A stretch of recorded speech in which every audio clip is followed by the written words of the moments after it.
அன்பு காலை வணக்கங்கள் மக்களே. கேதார்நாத் கோவில் தரிசனங்கள் நல்லபடியாக முடிந்தது. உண்மையாகவே ஒரு அருமையான அனுபவங்க. அந்த அனுபவத்தை வார்த்தைகளால் விவரிக்கவே முடியாது. ஒரு சொர்க்கத்தில் இருக்கிற மாதிரியான உணர்வு எனக்கு ஏற்பட்டது. நீங்களும் ஒரு முறையாவது வாங்க.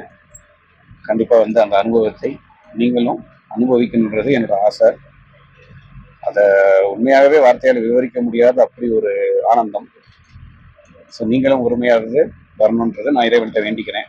எல்லாருக்கும் இந்த தரிசனம் கிடைக்கணுன்றது வேண்டிக்கிறேன். அடுத்தபடியாக நாங்கள் அந்த பயணத்தை அங்கேருந்து முடிச்சுட்டு இப்போது பத்ரிநாத்தை நோக்கி எங்கள் பயணத்தை மேற்கொண்டிருக்கிறோம். பத்ரிநாத்தை சென்றடைந்தவுடன் தங்களுக்கு அடுத்த அப்டேட்டை தருகிறேன். நன்றி, வணக்கம்.